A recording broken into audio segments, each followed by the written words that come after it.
Puji Tuhan ya, Tuhan senang melihat kesetiaan Ibu Bapak. Tadi pagi jam 6 kurang sudah hujan ya kan, waduh hujan ini ternyata itu untuk adem-adem aja ya. Jadi jangan kita mungkin ada orang mungkin wah jam 6 hujan, puji Tuhan jadi ada alasan gak beribadah. Saudara, hati kita haus dan lapar akan firman Tuhan. Persekutuan itu adalah kita diricas ya, kita dicas lagi untuk kita membangun relasi dengan Tuhan. Lewat persekutuan ibadah itu relasi Tuhan dengan kita dengan Tuhan itu semakin diperkuat ya. Nah, sebentar firman Tuhan akan disampaikan oleh hambanya yaitu Ibu Pendeta Novi Rahmati. Saya persilakan Ibu.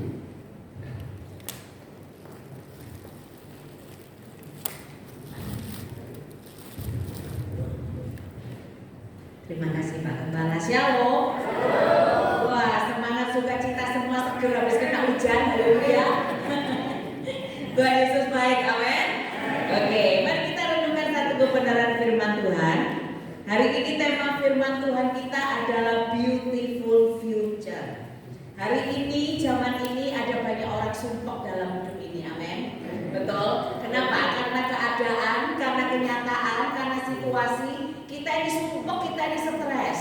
Tetapi kita percaya di dalam Tuhan, apapun situasi dan kondisinya, Tuhan Yesus tetap nomor satu. Amin. Dan kalau Anda ada di dalam Tuhan Yesus, engkau punya masa depan yang indah bersama dengan Tuhan.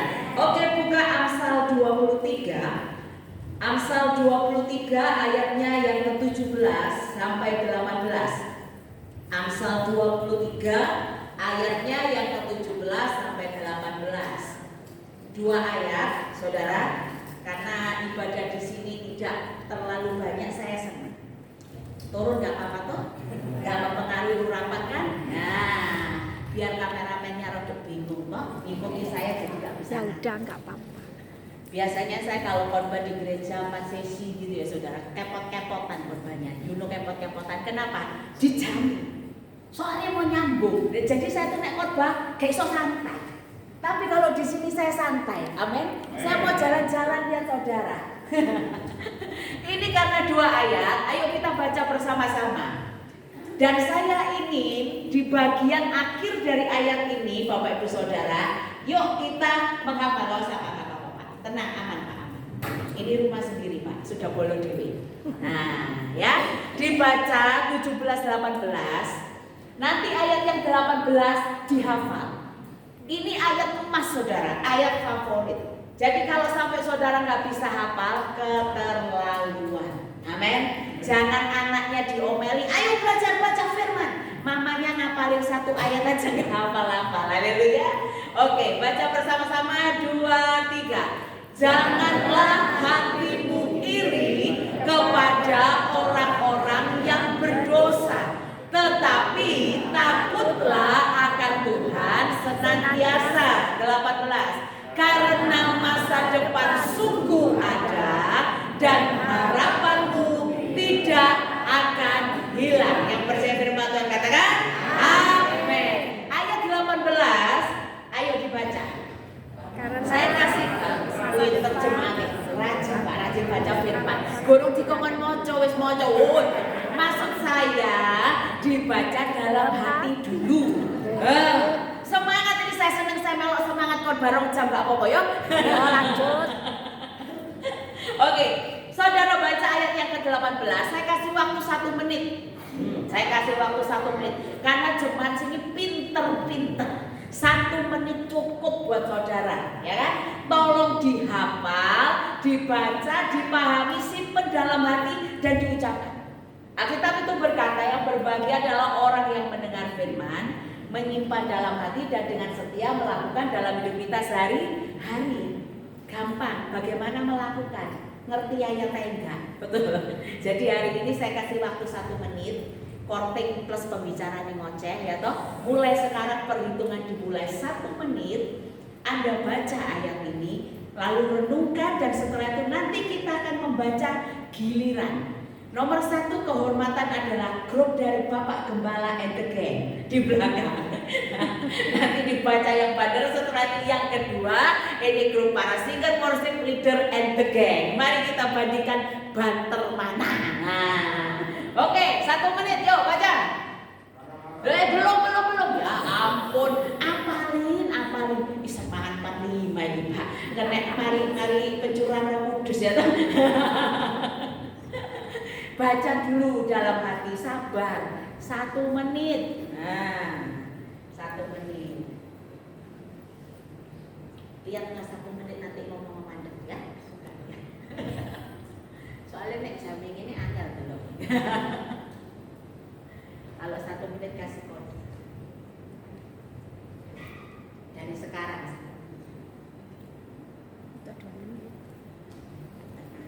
Karena 1 menit saya kesempatan lihat-lihat. Santai. Ini pembicaranya untuk diperatur jadi jalan-jalan.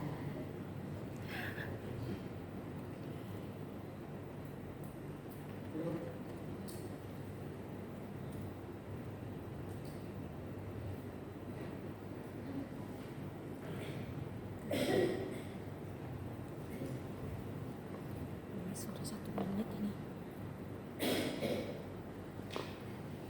Sudah? Belum? Harus siap baca. Sudah ya? Sudah ya? Oke. Sekarang tutup Alkitabnya. Dilarang ngerpek. Mata Tuhan melihat. Alkitabnya ditutup. Kemudian yang di panggung juga layar suci ditutup. Nah sekarang jemaat itu kan terlalu hebat toh saudara ya. Kalau zaman dulu kitab suci, sekarang gak kitab suci tok, layar suci, HP suci. Ke gereja lupa bawa Alkitab gak apa-apa, pokoknya HP tidak ketinggalan. Ya saya berdoa HP saudara kudus semua. Siap baca firman Tuhan, yang siap katakan amin. Oke, kita mulai dari kru Bapak Gembala 2, 3.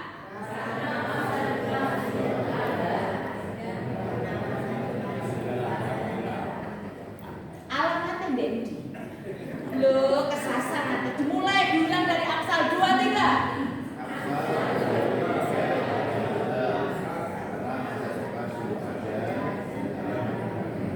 Oke, sing banter Pak Gembalanya. Yang belakang. Oke, sekarang yang ke sini 2, 3. Amsal 23 ayat 17. Karena masa depanku ada dan masa tidak akan. Mantap, cocok memang. Ini belum memuji Tuhannya Kak Banter tak jewel.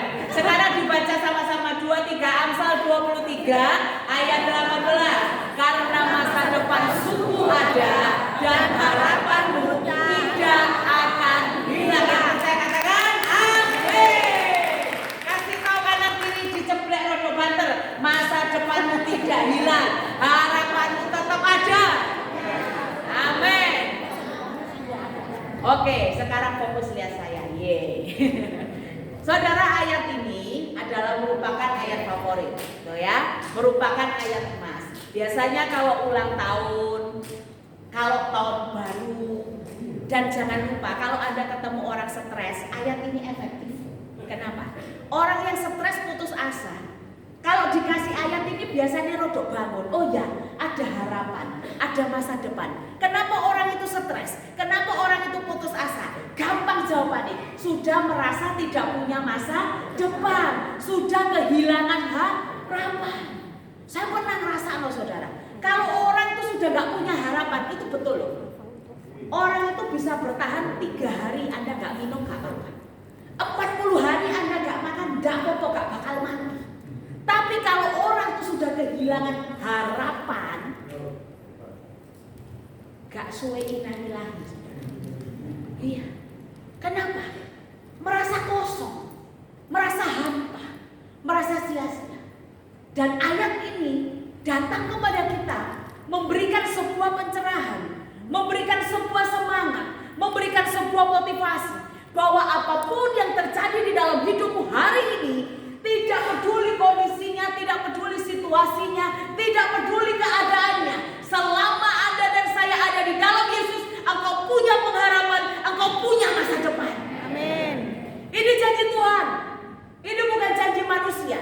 Nah persoalannya, dibuka ayatnya. Perhatikan, ayat ini itu tidak berdiri sendiri. Saudara perhatikan, kata utama, kata pertama yang muncul dari ayat ini tidak dimulai dari kata masa depan sungguh ada dan harapanmu tidak akan hilang. Ayat ini tidak dimulai dengan kalimat itu dulu, tetapi ayat ini dimulai dengan kata apa? Karena. Anda paham arti kata karena? Kenapa kata karena itu harus ada di ayat ini? Saudara, kata karena itu adalah sebuah kata penghubung yang menjelaskan kepada kita akibat atau alasan kenapa ayat ini ada. Jadi itu arti kata karena.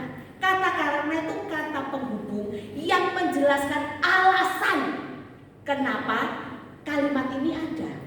Contoh, saya kasih contoh sederhana. Tadi Bapak Gembala sudah bilang begini, jam 6 isu-isu, wes sudah. Saudara, kalau 30 tahun lalu saya kena hujan, wow, saya itu walaupun tidak boleh naik sepeda motor sama papa mama saya tuh, tapi namanya anak muda seneng kok yuk sepeda motoran begitu ya. Apalagi zaman saya dulu, wah saya ini generasi tahun 70-an saudara. Jadi seneng kalau naik sepeda motor zaman dulu. Naik zaman sekarang ya wis biasa. Wow, naik sepeda motor itu wis kroso sugih. Betul ya? Karena apa? Sepeda ontel masih favorit. Betul ya? Jadi kalau naik sepeda motor wis koyo sugih gitu ya. Jadi saya yo seneng naik sepeda motor. Kalau 30 tahun lalu saya sepeda motoran kena udan bledek mentar. Tapi 30 tahun kemudian tepatnya hari ini kalau saya kena hujan saya kena, jangankan hujan bledek, baru grempe saya wis pilek saudara. Betul ya? Kenapa? Dengan kondisi waktu kita akan semakin menua, kondisi fisik otomatis juga berkurang. Jadi kalau saya ngomong begini, hari ini saya pilek. Kenapa pilek Bu? Tak jawab, karena hujanan. Paham maksud saya ya? Hari ini perut saya keroncongan. Kenapa Bu? Karena belum sarapan. Paham? Jadi ayat ini kata belum sarapan dan kata karena kehujanan itu adalah sesuatu yang terjadi sebelum ini terjadi. Nangkep ya? Jadi ayat ini terjadi itu ada alasannya. Ayat ini tuh tidak berdiri sendiri, tapi kita ini yang seringkali salah mengerti. Sehingga banyak kali kita bertanya begini, kenapa ya katanya dalam Tuhan ada masa depan? Katanya dalam Tuhan tidak hilang pengharapan. Loh tapi kenapa kok saya ini kayaknya gak punya masa depan yang maju suai? Ini mas gak alkitabiah saudara. Kenapa? Tuhan itu yang ngomong loh, masa depanmu sungguh ada dan harapanmu tidak akan hilang. Berarti kalau hari ini Anda mengalami satu kondisi seolah-olah engkau gak punya masa depan, seolah-olah engkau tidak punya pengharapan, jangan dulu salahkan Tuhan, tapi coba cek dirimu. Ada yang keliru ya? Kelirunya di mana? Coba lihat, ada 2 syarat yang harus Anda dan saya lakukan supaya di dalam Tuhan ini Anda dan saya itu punya masa depan dan tidak kehilangan pengharapan. Ayat ini akan Anda alami, ayat ini pasti terjadi dalam hidup kita selama Anda dan saya percaya kepada Tuhan. Ayat ini tidak mungkin tidak digenapi karena ini adalah janji Tuhan. Tetapi dengar, untuk janji Tuhan ini terjadi ada syaratnya. Karena tidak terjadi dengan sendirinya, tapi ada syaratnya. Berarti ada sesuatu yang harus Anda dan saya lakukan supaya ayat ini terjadi. Syaratnya apa? Naik ayat 17. Nah, Anda mesti ngerti. Jadi jangan perkosa-perkosa ayat. Jangan putus-putusin ayat sakarepmu dhewe, saudara. Lalu kemudian Anda salahkan Tuhan. Oh, Tuhan tidak bisa menepati janjinya. Salah. Anda yang tidak memenuhi persyaratannya. Makanya janji Tuhan tidak tergenapi. Nah sekarang kita akan lihat syaratnya. Apa syaratnya? supaya ayat ini sungguh-sungguh terjadi dalam hidup kita. Apa yang harus ada dan saya lakukan supaya kita ini punya masa depan yang indah. Saudara bicara soal masa depan yang indah, itu tidak tergantung kondisi. Mau seburuk apapun keadaan kita, selama hidup kita ini ada di tangan Tuhan, Tuhan punya 1001 macam cara untuk mengangkat hidupmu naik dan tidak lagi turun. Amin. Tapi hari ini yuk kita belajar. Apa syaratnya? Nomor 1 syaratnya, jangan hatimu iri. Baca, kepada orang-orang berdosa. Ini adalah kesalahan yang seringkali Anda dan saya ini sebagai anak Tuhan ini lakukan. Kenapa? Hati kita ini gampang mengsle. Hati kita ini gampang salah. Hati kita ini gampang tertipu. Kenapa? Ketika kita melihat kehidupan orang lain itu jauh lebih baik dari hidup kita. Orang Surabaya bilang sawang si nawang. Hati kita ini mulai iri. Dan lebih celakanya lagi, Anda itu iri bukan kepada sesama anak Tuhan. Tapi seringkali kita ini iri kepada siapa? Orang berdosa. Sering enggak kita itu ngomong begini? Kok enak ya wong iku ya? Wis gak tau nang gereja. Jahate gak eran-eran, pelite gak eran-eran. Ya toh, jual jipol. Mulutnya nek ngomong iku pedes, cabe iku kalah pedes.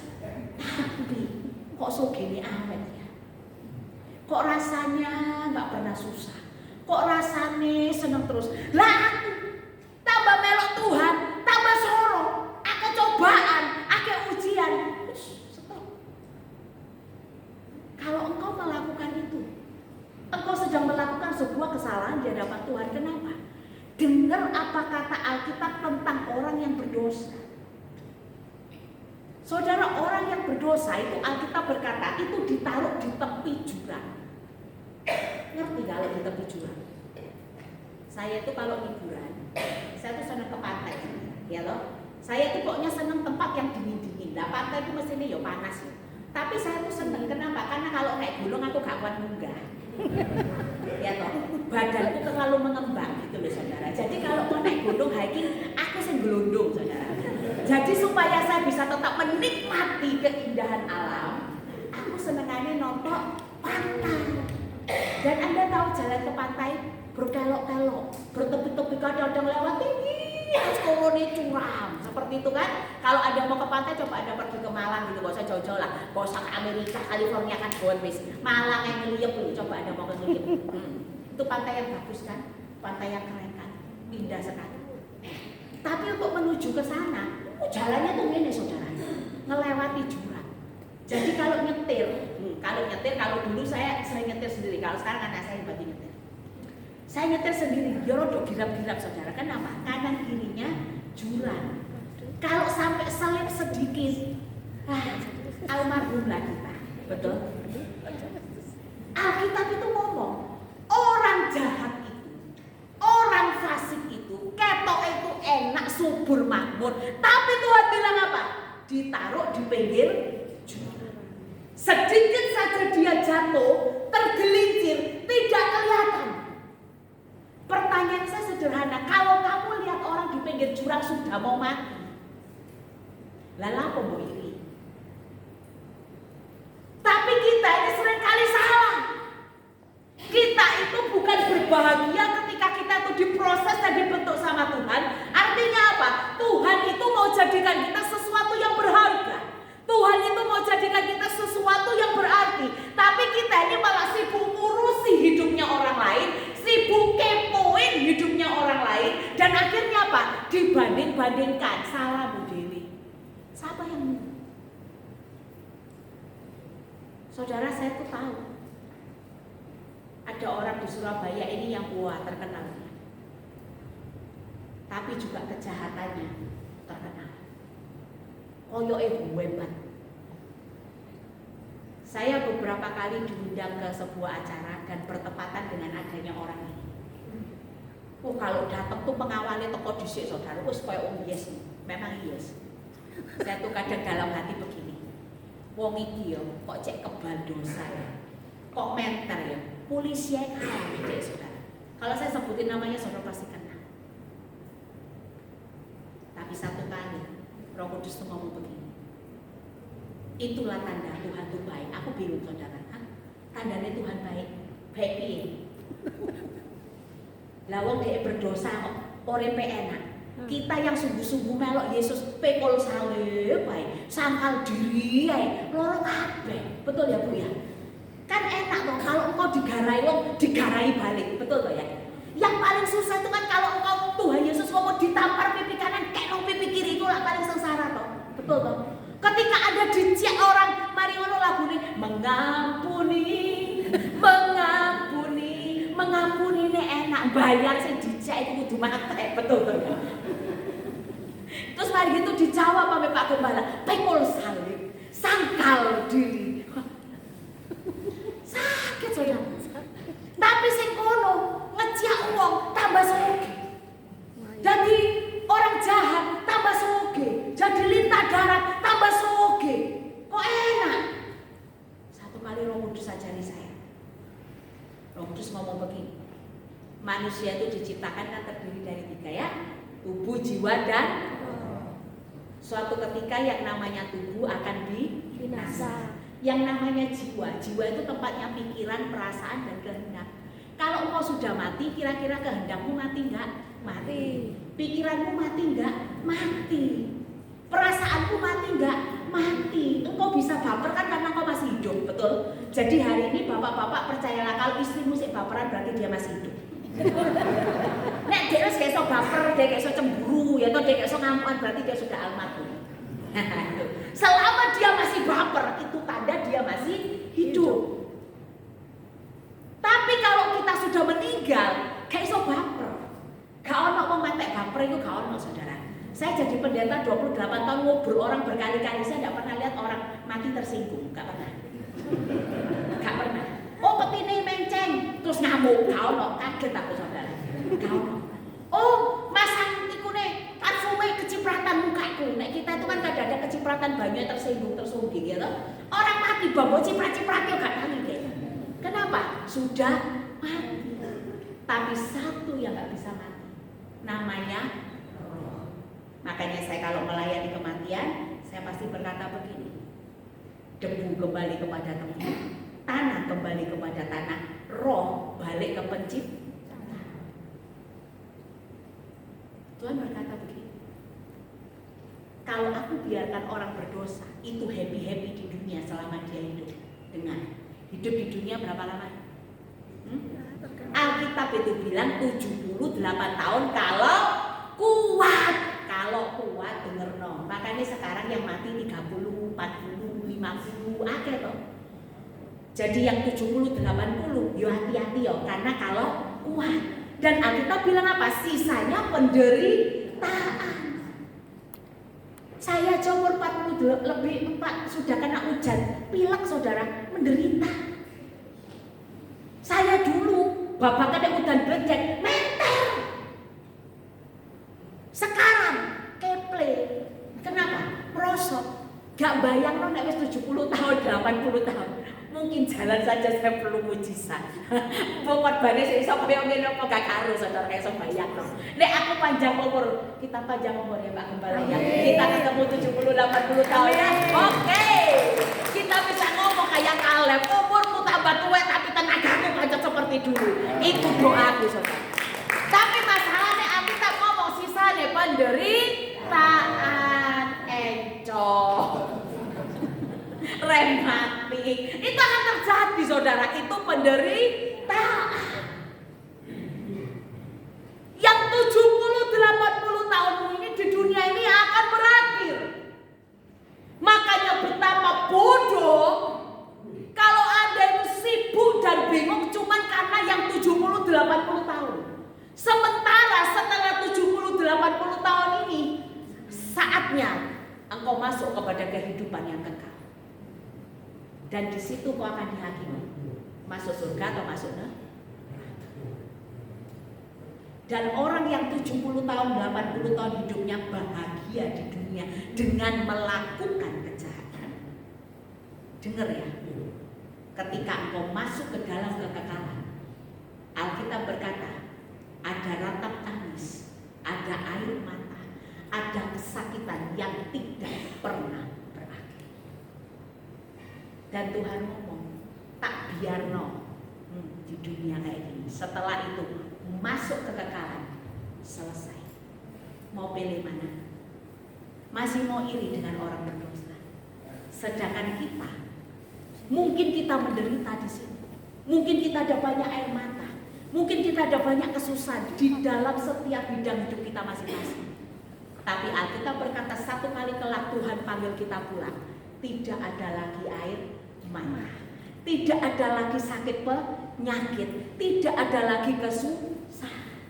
Tapi kita ini seringkali gak mengerti Tuhan. Kita ini seringkali salah paham dengan Tuhan. Dan ini adalah kesalahan yang seringkali terjadi dalam hidup kita. Saudara dengar, orang yang salah persepsi. Persepsi itu cara berpikir. Itu pasti perspektifnya salah. Jadi kalau cara berpikirnya salah, pasti cara pandangnya salah. Kalau sudah cara berpikir dan cara pandangnya salah, apa yang terjadi? Maka responnya, sikapnya pasti salah. Kita sama Tuhan itu juga suka gitu. Karena kita ini gak mengerti akan jalan-jalannya Tuhan, karena kita ini tidak mengerti akan pikirannya Tuhan, kita ini seringkali salah persepsi dengan Tuhan. Ketika kita sudah salah paham dengan Tuhan, maka yang terjadi adalah apa? Cara kita memandang Tuhan itu jahat. Saudara buka Ulangan pasal 32 ayat yang ke-11. Ulangan pasal yang ke-32 ayat yang ke-11. Yuk baca ayat ini bersama-sama 2-3. Laksana Raja Wali menggoyang bangkitkan isi sarafnya, melayang-layang di atas anak-anaknya, mengembangkan sayapnya, menampung seekor dan mendukungnya di atas kepaknya. Kalau baca ini enak. Tapi dengar, buat seekor anak Raja Wali, ini adalah hal yang mengerikan. Kenapa? Karena dia tidak mengerti akan maksud mamanya atau induknya melakukan hal ini. Saudara, begitu juga dengan kita sebagai anak Tuhan. Seringkali ketika Tuhan izinkan sebuah proses terjadi dalam hidup kita, kita ini salah paham dengan Tuhan. Kita salah menilai Tuhan. Lalu kita marah-marah dengan Tuhan. Makanya tidak heran akhirnya apa? Kita mulai banding-bandingkan hidup kita dengan orang lain. Dan kita mulai iri ketika kita lihat ada orang yang berdosa tapi hidupnya enak, kita marah. Kenapa? Anda salah paham dengan Tuhan. Saudara, ayat ini berbicara tentang proses seekor induk Raja Wali mendidik dari anaknya. Saudara, cara seekor Raja Wali mendidik anaknya itu seram. Ngeri, saudara ya, ngeri. Tuhan berkata, Anda dan saya ini di dalam Tuhan adalah Raja Walinya Tuhan. Kenapa dibilang Raja Wali? Karena di dalam diri seekor Raja Wali, saya sudah pernah khotbah tentang Raja Wali di sini. Saya mau ingatkan sedikit aja. Ada kekuatan yang luar biasa. Ada kemampuan yang luar biasa. Ada kehebatan yang luar biasa yang membuat seekor Raja Wali itu ketika dia berhadapan dengan badai, dia nggak lari, tapi dia malah terbang tinggi. Dan Tuhan berkata, engkau dan saya ini Raja Walinya Tuhan. Amin. Makanya dia harus didik kita. Bagaimana seekor Raja Wali itu bisa memiliki kekuatan yang begitu luar biasa, bisa memiliki kehebatan yang begitu luar biasa. Itu tidak terjadi dengan sendirinya. Ada latihan-latihan yang harus dia lakukan, ada proses-proses yang dia harus kerjakan supaya apa? Dia bisa punya kekuatan itu. Apa yang dilakukan? Saudara, ketika seekor anak Raja Wali mau lahir, induk Raja Wali ini akan menyiapkan sarang. Dan tahukah Anda di mana dia menaruh sarangnya? Seekor induk Raja Wali tidak pernah taruh sarangnya itu di bawah atau di lantai. Seekor induk Raja Wali akan selalu menaruh sarang tempat anak-anaknya akan diam dan tinggal. Itu di atas tempat-tempat yang tinggi, yang paling tinggi dari lokasi yang dia pilih. Itu tempat dia menaruh sarang. Dan bahannya, dengar, bahan untuk dia membuat sarang buat anak-anaknya itu ada dua. Nomor satu, terdiri dari ranting yang tajam, yang besar, yang kuat. Itu ada duri-duri tajamnya. Tetapi supaya duri tajam ini tidak terlebih dulu, saya katakan tidak terlebih dulu, artinya nanti akan dibiarkan, ya. Supaya duri-duri tajam ini tidak melukai anak-anaknya. Apa yang dilakukan oleh sang induk Raja Wali? Dia akan cari rumput, dia akan cari bulu-bulu halus, ditaruh di atas ranting-ranting yang kasar itu. Tujuannya apa? Supaya anaknya tidak terluka. Tapi itu sementara. Dengar, Tuhan berkata, kita ini adalah seperti domba. Lihat korelasinya. Yang diutus ke tengah serigala. Domba ketemu serigala, menang sopo? Ya serigala, wis kok usah sok rohani ya menang serigala. Anak Tuhan sama orang dunia nek kerja lihai sopo? Lihai orang dunia. Wis salah. Anak dunia itu akale akeh, betul ya? Idene kreatif. Anak Tuhan rodok telmi kadang-kadang. Soalnya kakean pikul salib sakal diri, betul ya? Jadi kurang kreatif. Tuhan berkata, engkau itu diutus seperti domba di tengah serigala. Artinya sejak dari sononya Anda itu memang diizinkan ditaruh di tengah-tengah orang jahat. Tetapi sekalipun lingkunganmu jahat, teman-temanmu jahat, jangan jadi serigala berbulu domba. Tetaplah jadi domba. Anak Raja Wali ini ketika pertama kali dilahirkan, dia ditaruh di sarang yang kuat, di tempat yang lembut. Tapi, dengar, sampai waktu tertentu ketika induknya merasa anaknya ini harus belajar terbang. Jangan jadi jagoan kandang, harus belajar keluar kandang. Lihat, orang-orang yang hebat itu kalau dia sudah keluar teruji, kena badai dan semuanya itu baru terbukti orang hebat. Jadi anak Raja Wali ini supaya jadi hebat, induknya ini golek perkara, saudara. Golek perkoronya gimana? Nomor satu, itu tadi dibilang menggoyang bangkitkan isi sarangnya. Jadi sarang itu disorong-sorong, didorong-dorong supaya apa? Anaknya ini bergerak keluar. Tapi namanya orang sudah dalam kenyamanan, kalau digoyang-goyang kan ya nggak mau goyang, betul loh ya? Akhirnya induk Raja Walinya nggak kurang akal. Apa yang dilakukan? Dia melayang di atas anaknya. Setelah melayang apa yang dilakukan? Dia kembangkan sayapnya. Terus apa? Kepakan. Namanya Raja Wali. Nek mengepak, yomi berkabeh rumput ambek bulune, betul ya? Ketika rumputnya hilang, ketika bulunya hilang, yang tersisa apa? Ranting berduri. Ketika ranting berduri ini mengenai tubuh anaknya, maka yang terjadi adalah luka. Di dalam pandangan seekor induk Raja Wali, luka yang ditimbulkan yang menggores tubuh anaknya itu adalah cara satu-satunya merangsang semua imun dan sistem saraf daripada seekor Raja Wali ini supaya apa? Mengeluarkan sayapnya lebih cepat, mengeluarkan bulu-bulunya ini tumbuh lebih cepat. Kenapa? Sebentar lagi winter. Winter itu musim apa? Musim dingin. Dan induk Raja Wali ini tahu kalau anakku tidak punya bulu yang tebal, kalau anakku tidak punya sayap yang kuat, dia akan mati. Tapi buat si anak Raja Wali ketika dia lihat apa yang dilakukan oleh mamanya, ngamuk. Betul? Kamu kok jahat? Sakit mama, sakit. Tapi mamanya tahu setiap luka yang terjadi itu akan membuat hidupmu lebih kuat dan lebih kuat. Tuhan sama kita juga kayak gitu. Tuhan itu bukan Tuhan yang pengangguran. Tuhan itu bukan Tuhan yang usil, bikin kita luka, bikin kita sakit, bikin kita menderita. Tapi Tuhan itu tahu untuk jadikan engkau itu orang yang hebat. Saudara, seorang pilot itu akan terbukti kehebatannya kalau dia sudah berhasil melewati turbulensi, lalu melewati cuaca yang buruk, dan dia bisa mendaratkan pesawatnya dengan baik. Itu baru pilot hebat.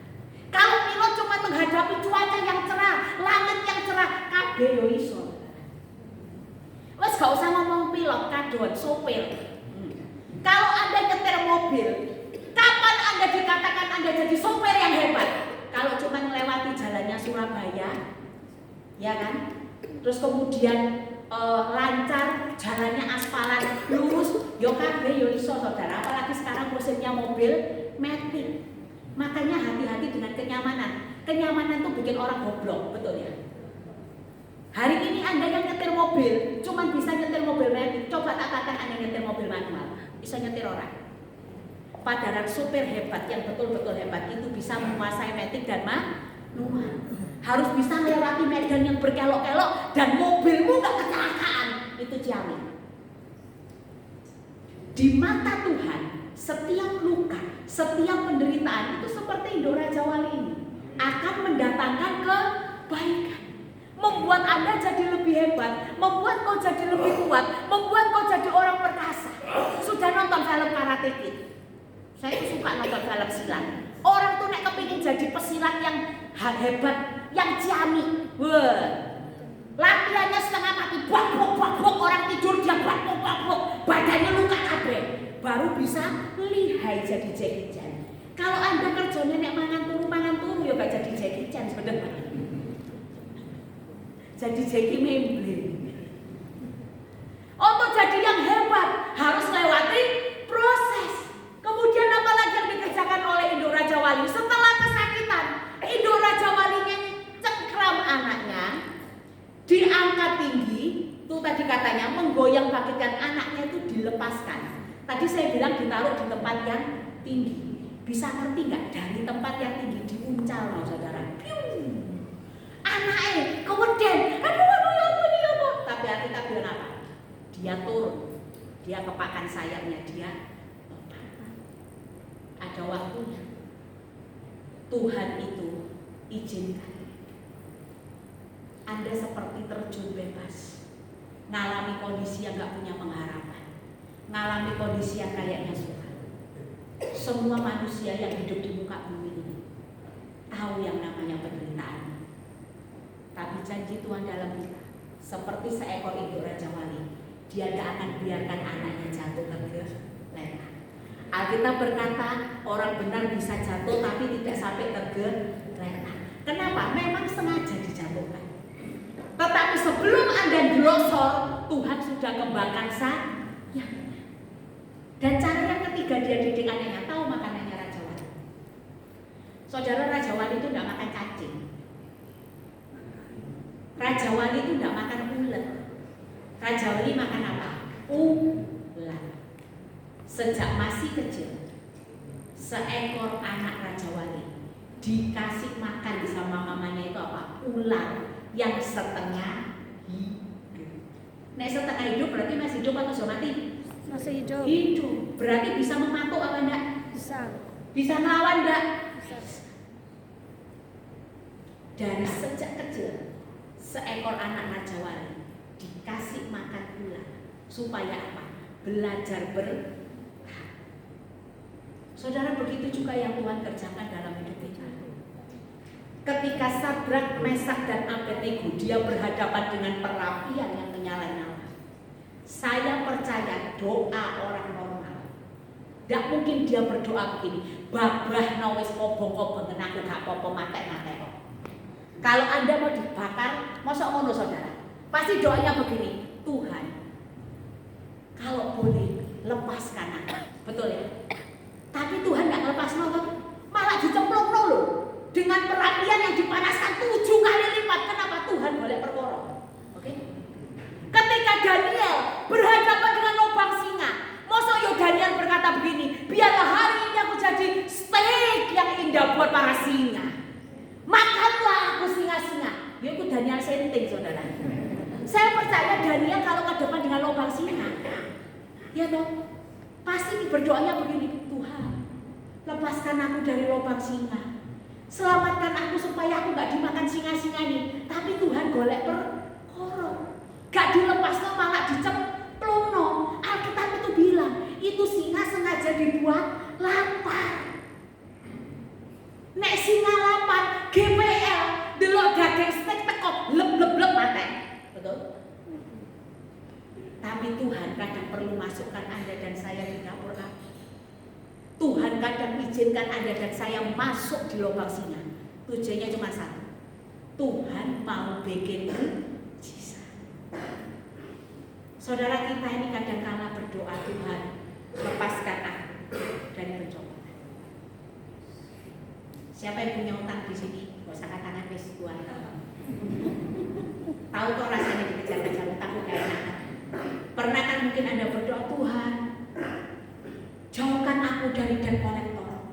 Buat matanya debt collector untuk kelilipan Tuhan gak menemukan rumahku. Tapi yang terjadi ketika kau berdoa begitu malah sing teko debt collector sakrek pisan. Apalagi ini ada utangnya dengan orang-orang maaf kata yang garis keras, Madura, Ambon, iso didrop sakrek saudara kalau Anda nggak bayar. Betul. Tapi kadang Anda tuh berdoa lepaskan aku dari badai, Tuhan masukkan Anda ke dalam badai. Tapi ingat janji Tuhan, sekalipun engkau ada dalam badai, aku tidak pernah meninggalkan engkau. Dan ketika Dia ada dan tidak meninggalkan kita, itu yang buat kita keluar dari jadi pemenang. Makanya Dia bilang masa depan sungguh ada dan harapanmu tidak akan hilang. Makanya mulai hari ini jangan iri kepada orang berdosa. Mereka cuma bahagia 70-80 tahun. Tuhan itu baik. Kenapa? Karena itu manusia ciptaannya. Gak usah iri. Tapi setelah masa hidupnya di dunia habis, dia akan masuk dalam neraka yang kekal.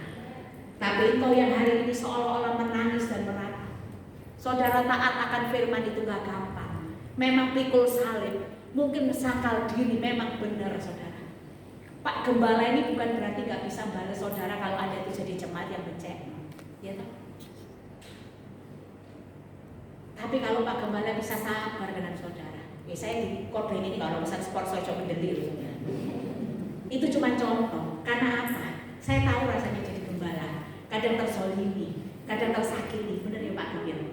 Kadang gak salah disalah-salah. Wes bener aja disalah-salah, apa manene salah. Jemaat itu akan dengan sadis menganiaya, bukan kasih, aniaya. Nek kami pendeta-pendeta gak balas bukan karena kami on.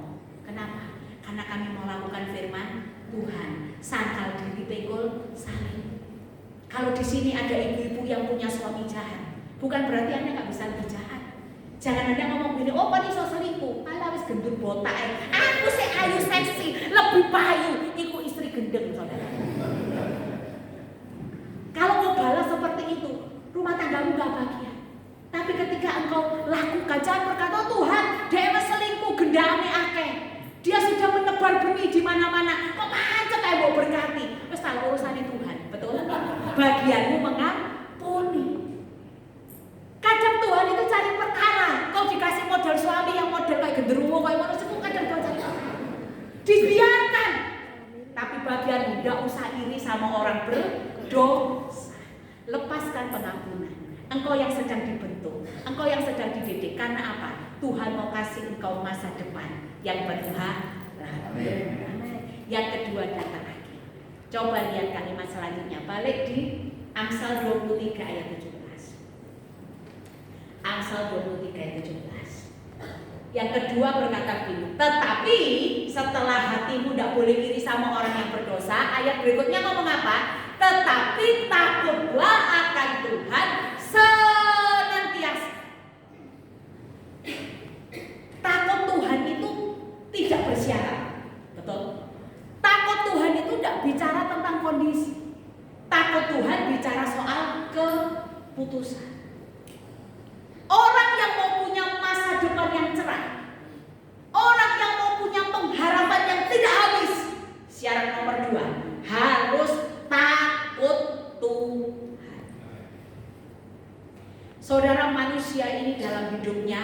butuh Tuhan.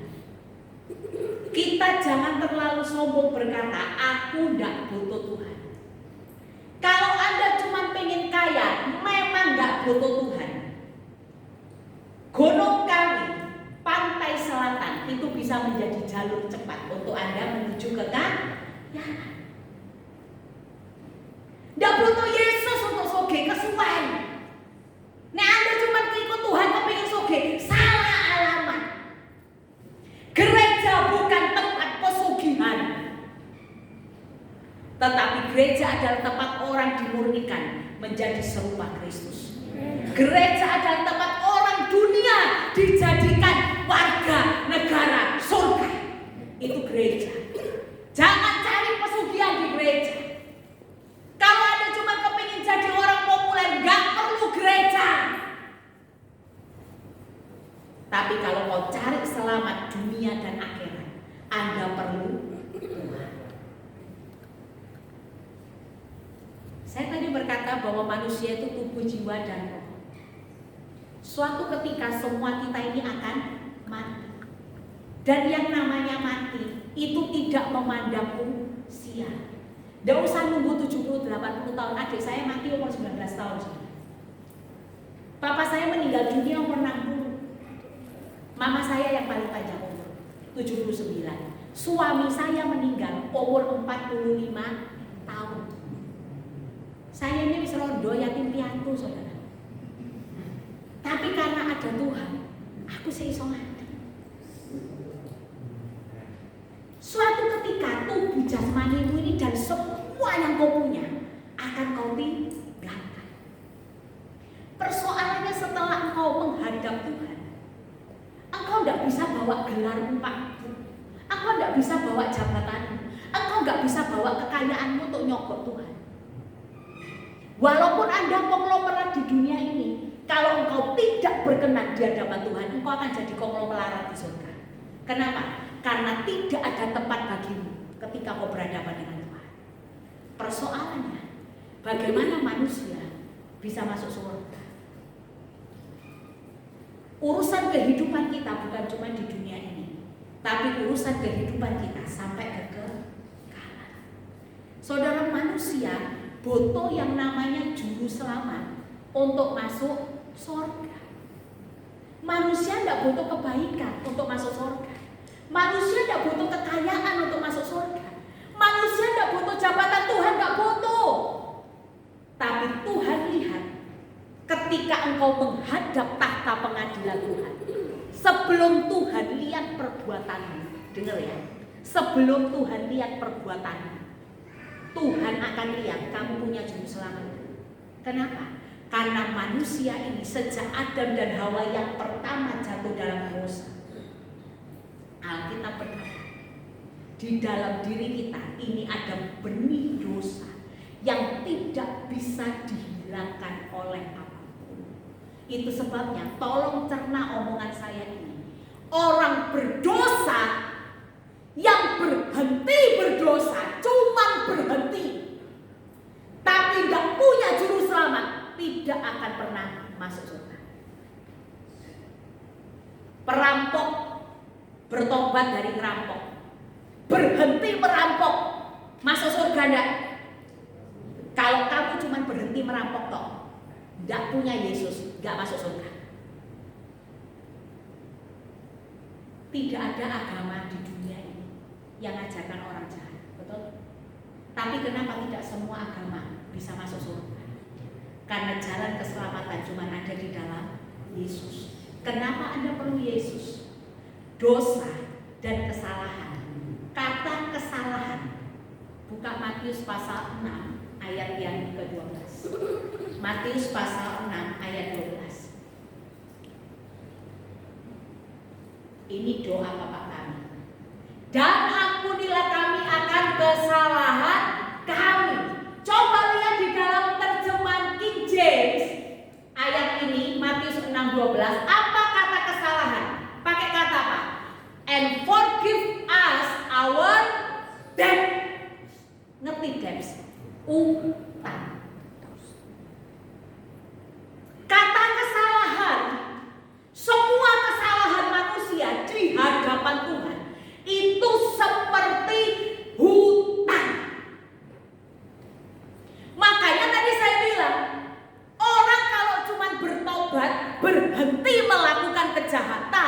berhenti melakukan dosa, itu tidak jaminan masuk surga. Kenapa? Karena ini, dosa di mata Tuhan itu hutang. Pertanyaannya adalah, bisakah orang yang berhutang lunas utangnya cuman karena berhenti berhutang? Nangkep? Contoh, saya nggak punya duit, saya utang sama Bugem pinjam 100 juta. Oh iya, murah hati toh. Tak utangi 1 juta, katik bunga. Mari ngono wis kurang maneh. Minggu depan saya datang lagi ke Bugem, cepet Tio lagi dong. Oke, karena murah hati, cepet Tio lagi. Wis nopet Tio. 10 minggu gak duit-duit, teko nang Bugem. Cepet Tio, sesuai Bugem pegel. Begitu mencapai angka 1 miliar, Bugem akan ngomong begini, Bu Novi, utangmu loh 1M. Ayo, bayar. Saya ngomong begini ke Bugem, sik sepulone Bugem. Kowe puji, menyuji. Tapi aku janji Bugem, janji. Tangkep ya, janji Bugem. Aku gak utangan wis. Aku mandek utang. Utangku lunas gak? Enggak. Nah, aku ngomong sama Bugem karena aku sudah berhenti berhutang Bugem. Damai ya, pis gondolmu, jarene Bugem. Lambemu, cuepamu. Utang yo pancen utang, kon mandek utang yo bener utangmu wis akeh. Betul. Tapi utangmu bayaran. Paham ya? Kenapa kamu tuh butuh juru selamat? Karena kamu udah bisa bayar utangmu sama Tuhan. Dan hutang dosa itu udah bisa selesai cuma kamu berhenti berdosa. Ngerokok, gak ngerokok mana mlebu neraka. Nek kowe gak percaya Yesus mati tetep mlebu neraka. Perbuatan baikmu itu tidak bawa kamu masuk surga. Ingat Alkitab bilang semua perbuatan baik kita itu seperti kain kotor di hadapan Tuhan. Kenapa? Sudah tercemar dengan dosa. Hutang itu tidak selesai cuman Anda berhenti berhutang. Kalau Anda mau selesai hutang, nomor 1, bayar utang. Betul? Nomor 2, baru mandek utang. Jangan utang terus. Jangan berdosa terus. Makanya ciri dan tanda orang yang diselamatkan itu bukan bahasa roh. Bukan. Tapi kamu bertobat tidak dari dosamu. Orang yang sudah dihapuskan dosanya, orang yang sudah dibebaskan dari utangnya, utang. Tapi bagaimana caranya bayar utang dosa? Pakai nyawa. Alkitab berkata upah dosa adalah maut. Karena upah dosa adalah maut. Maut tak bisa diselesaikan dengan perbuatan baik. Perbuatan baik itu cuma dampak. Kalau Anda adalah orang yang bertobat, percaya Tuhan Yesus, sudah meninggalkan dosa dan jalan yang cari, itu tanda Anda diselamatkan. Bukan karena Anda melakukan perbuatan baik, tapi karena Anda sudah diselamatkan, maka lakukanlah yang baik. Tapi untuk menyelesaikan hutang dosa, Anda butuh juru selamat. Dan apa syaratnya juru selamat? Karena yang ditebus ini manusia. Hewan tidak bisa nebus manusia. Betul? Makanya kita tidak perlu idolada, saudara. Karena idoladanya sudah selesai di kayu. Itulah korban yang sempurna. Dulu ketika perjanjian lama pakai hewan sebagai korban untuk menebus dosa. Tapi itu tidak membuat manusia selesai dengan dosa. Terus berdosa. Syarat jadi juru selamat 2. Nomor 1, manusia. Nomor 2, harus tidak berdosa. Mau cari manusia gampang. Tapi cari manusia yang tidak berdosa. Dari Sabang sampai Merauke, dari Indonesia sampai India, sampai ke Kutub Utara, Anda nggak akan ketemu manusia yang tidak berdosa. Tidak ada satu orang pun manusia yang layak menjadi juru selamat. Hanya manusia dari surga, Yesus yang menjelma turun jadi manusia. Dia bisa selesaikan hutang dosamu dan saya di hadapan Tuhan. Makanya Anda perlu juru selamat. Anda perlu Tuhan. Dan ajaibnya, Tuhan itu Bukan Tuhan yang cuma mengampuni dosa kita di masa lalu, tapi Tuhan itu adalah Tuhan yang memegang hari ini kita dan juga memegang hari esok kita. Kalau masa lalu kita bisa Tuhan bereskan, kalau hari ini kita ada di tangan Tuhan dan masa depan kita ada dalam kendali Tuhan. Persoalannya, kalau semua ada di dalam kendalinya Tuhan, apalagi yang perlu kau takutkan dalam hidup ini? Tuhan berkuasa atas hidup kita. Makanya kita itu harus takut Tuhan. Jangan menyimpang dari kebenaran Tuhan. Itu arti takut Tuhan. Apa yang Alkitab katakan, lakukan, dah enak, lakukan. Karena ketika engkau ada di dalam jalurnya Tuhan, engkau itu ada di dalam jalurnya berkat. Bapak Ibu dengar, kita ini memang gak bisa ubah masa lalu kita. Mungkin di masa lalu kita ini adalah seorang pendosa, kita adalah orang yang jahat, kita adalah orang yang najis, kita adalah orang yang gagal. Tapi ketika kau serahkan hidupmu kepada Tuhan,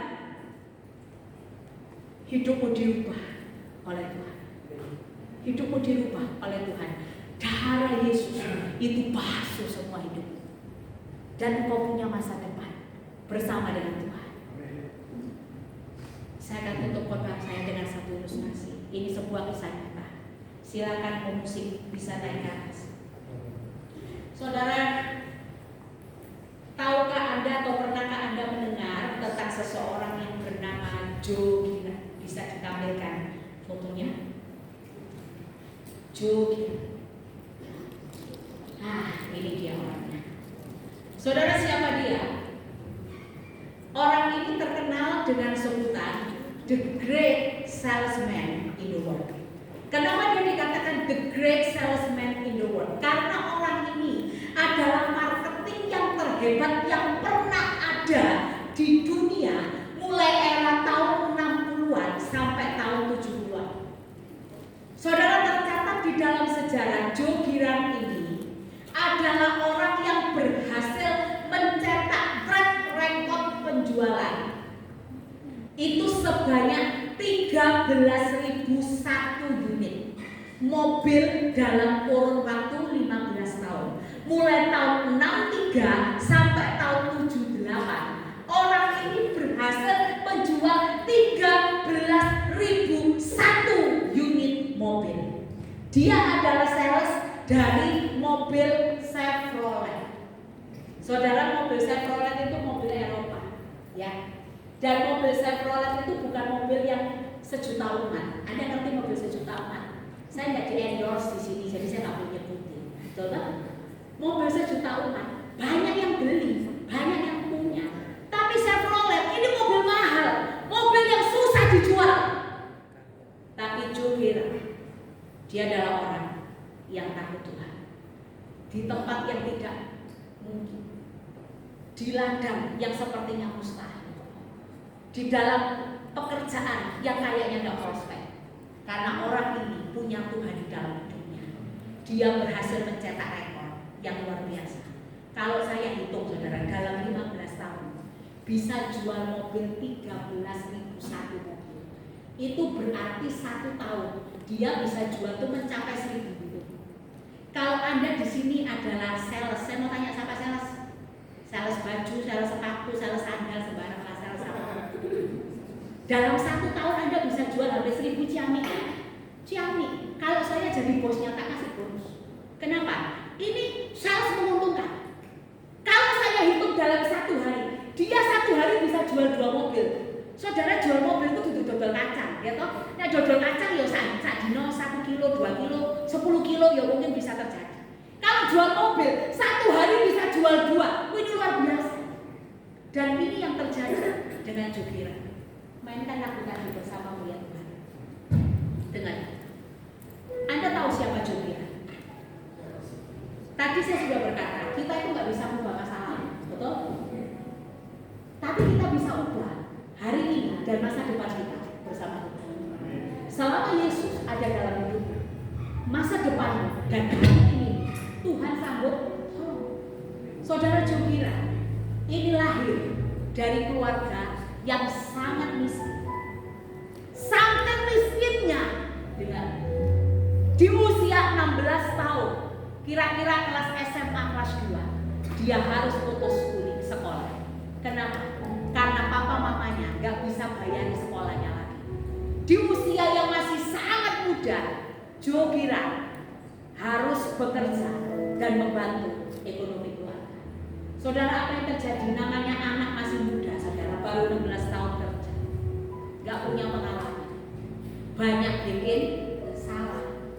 Dalam track record pekerjaannya, orang yang tercatat menjadi orang yang sukses di dunia saat itu pada zamannya pernah dipecat 40 kali.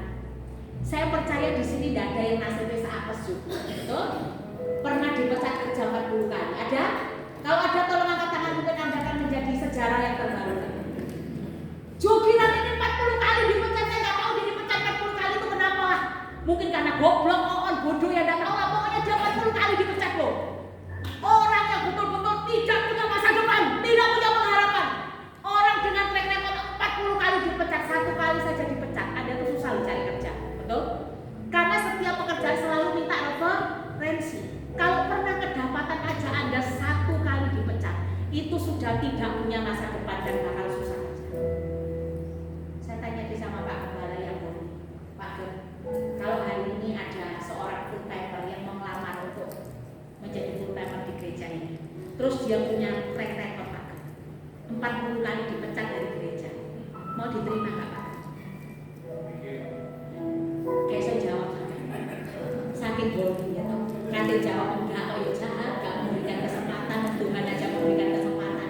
Tapi kan kesempatan kedua, bukan kesempatan ke-41, betul? Loh, nek aku jadi gembala, aku ya mikir loh saudara, 40 kali dipecat dari gereja. Jadi kalau ada di sini yang hobi pindah-pindah gereja sampai 40 kali, percaya di gereja 41 dia juga akan memegang. Saya juga masih gak berani kasih kesempatan. Kenapa? Trouble maker. Tapi orang yang tidak berguna, dua-duanya di tangan Tuhan. Tuhan bisa ubah dia jadi orang yang punya masa depan dan bahkan sukses besar. Makanya Jo Giran ketika ditanya tentang apa sih rahasia sukses, dia cuma ngomong begini. Dia cerita satu kali dia itu ketemu dengan customer perempuan. Kalau sales ketemu customer perempuan itu harap sabar, betul toh? Kan perempuan itu kepoan, baperan, takoke akeh, dong-dongnya gak tuku, lewet. Nek lanang beda. Ini kelebihan memang. Ngomongnya titik, duitnya metu. Nek wedok ngomongnya akeh. Saya juga perempuan, jadi menghina sesama perempuan kan gak apa-apa toh. Mengumbar aib sesama perempuan kan gitu toh. Loh, saya yang bodoh saudara. Ceramah tak tuku barang, mari ngono gak karuan tuku. Tapi nek lanang itu beda. Biasanya gak akan cakep langsung bayar aja. Dia dapat customer perempuan. Wah, sebelum perempuan ini beli mobilnya, cerita ngalor ngidul kejadian sampai waktu. Sampai terakhir setelah ceritanya panjang baru ngomong, yo wes aku jadi beli mobil, namanya dibeli mobil. Seneng toh saudara, wes bergerak. Mari ngono si wedoke gandang bayar-bayar. Dongeng cerita, teko kakeke, neneke, moyange, anake, putune, bojone cerita kabeh. Jo Giran ini mendengar dengan setia. Kenapa? Yo wes lah sing penting dia tuku mobilku, wis closing satu mani. Didengar no. Tapi satu kali, namanya sales kan kenal banyak orang ya. Satu kali di tengah dia asik dengar cerita, tiba-tiba dia itu ketemu orang, terus nyapa, disapa, terus tinggal sebentar. Setelah itu dia balik. Begitu balik, customer perempuannya langsung ngomong begini, kasih jual beli mobilku batal. Bingung dia, loh kenapa aku udah jadi, mas kasih jual batal, tinggal pulang. Dia bingung, aku salah apa ya? Yo kan wedok kan ngono toh, wis cerewet kasih jual tuku bisa. Dia bingung salah apa ya? Roh Kudus bicara ke dia. Mau telepon itu pergolakan batin. Dia bilang begini, lo Tuhan, dia wis PHP aku, bujuk aku lama aku telepon. Aku wis tiwas denger korbane, denger ceritanya di halaman. Tapi aku gak jadi beli di Batalno, SPK di Batalno. Ngapain aku harus telepon Roh Kudus bilang, telepon, tanya sama dia kenapa dia batalkan. Karena dia orang yang cinta Tuhan, dia taat. Walaupun gengsi, dia telepon, dia tanya. Ibu, selamat malam. Malam loh saudara, kira-kira jam 10 malam. Roh Kudus suruh dia telepon, dia taat. Makanya taat itu selalu kunci menuju mujizat. Dia bilang, kenapa Bu kok pembelian mobilnya dibatalkan? Saya ada salah apa? Pertama dijawab, enggak apa-apa. Dia yuk gengsi kok nutup telepon toh. Tapi Roh Kudus bilang, tanya lagi kenapa. Kemudian dia coba rendah hati. Dia katakan begini, Bu, saya salahkan sama ibu. Kok ibu tidak jadi beli? Baru perempuan ini ngomong, saudara. Kamu tahu enggak tadi? Saya itu tersinggung sama kamu, baper. Medok, memang ngomong. Tersinggung, baper. Lo tersinggung kenapa, Bu? Saya tuh tadi lagi cerita sama kamu. Kok saya lo aku mau tinggal kamu nyapa customer lain aska. Gara-gara ngono baper kasih contohku mobil. Yo ini lo repot. Akhirnya juga berkata, oh itu ya Bu. Oh saya minta maaf ya Bu ya. Saya minta maaf tadi itu saya kan disapa Bu ya. Namanya orang disapa ya masuk saya tidak balas nyapa kan saya suka. Saya minta maaf ya Bu. Minta maaf rendah hati saudara.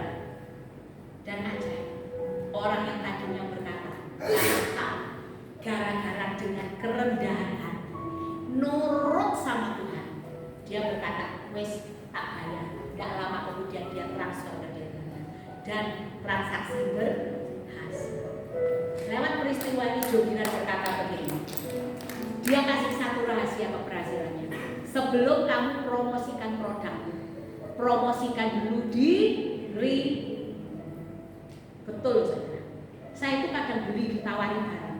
Itu kadang gak tertarik barang, tertarik ambil sales. Betul. Kok yo apik yo, kok ramah yo, apa manene after salesnya itu menyenangkan. Oh saya bisa beli lagi. Perhatikan, diri kita ini harus jadi percontohan di hadapan Tuhan dan manusia. Kalau engkau mau terima perkenanan Tuhan dan perkenanan manusia, miliki roh yang takut Tuhan dalam hidupmu. Hanya orang yang takut Tuhan, dia akan punya sikap yang baik. Dia akan punya karakter yang baik.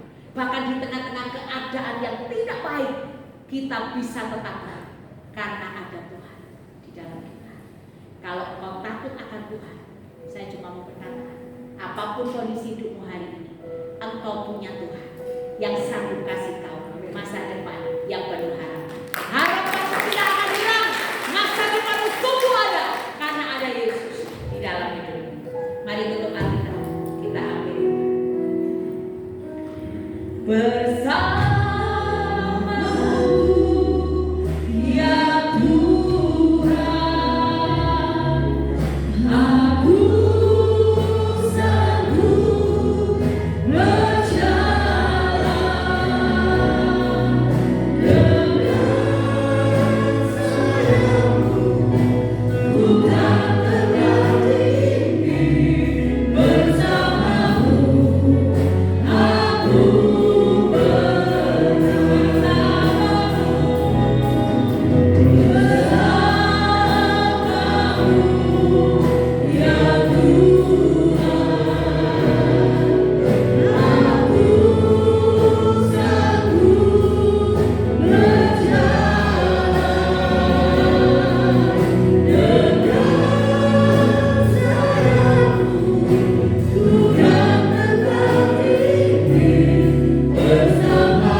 seolah sudah di luar kendali.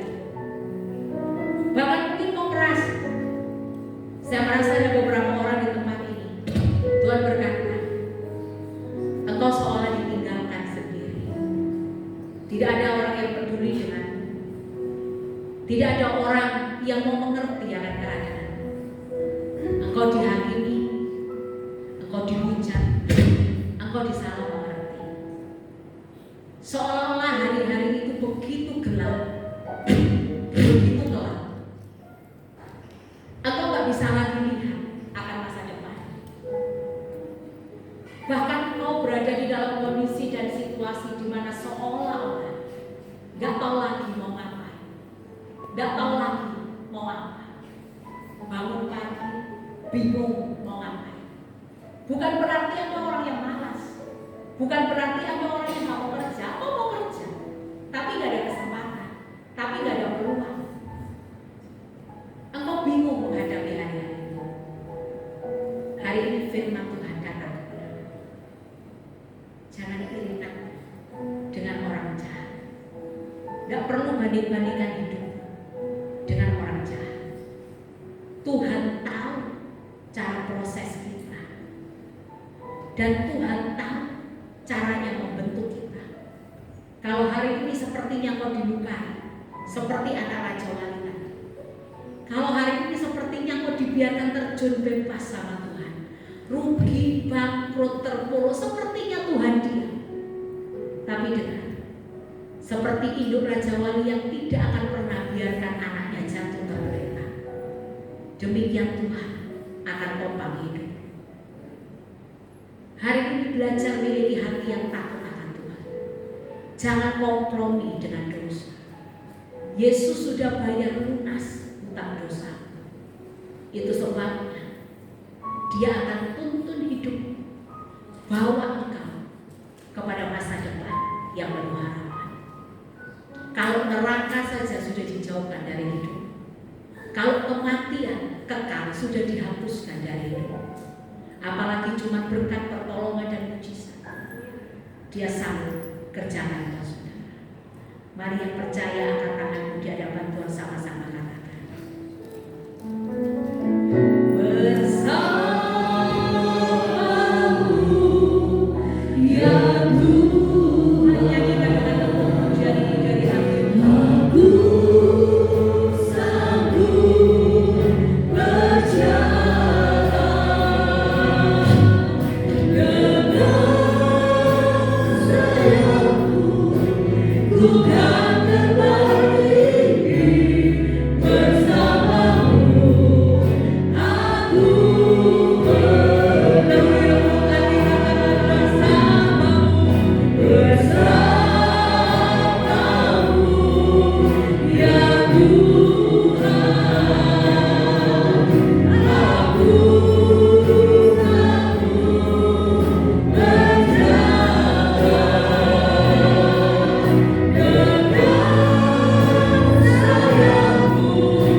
dalam Engkau Tuhan masa depan sungguh ada dan harapan tidak akan pernah hilang. Terima kasih Tuhan atas firman. Biar firman menjadikan kekuatan dan firman dalam hidup kami. Biar tidak kami hanya dengar saja Tuhan, tapi kami menjadi pelaku firman. Tuhan berkati Bu Novi yang sudah memberkati kami dengan firman Tuhan. Tuhan berkati pelayanannya Tuhan. Biar nama Tuhan semakin dimuliakan melalui hidup hamba-Mu ya Tuhan. Berikan kesehatan, kekuatan selalu. Tuhan tambah-tambahkan iman untuk Bu Novi. Terima kasih Tuhan. Kami syukur, terima kasih untuk berkat firman-Mu yang indah pada pagi hari ini. Di masanya Tuhan kami ingin memberikan yang terbaik Tuhan bagi ucapan pada pagi ini.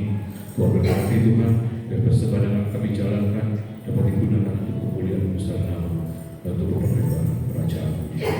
Terima kasih Tuhan. Hanya di dalam nama Yesus kami berdoa dan syukur. Haleluya.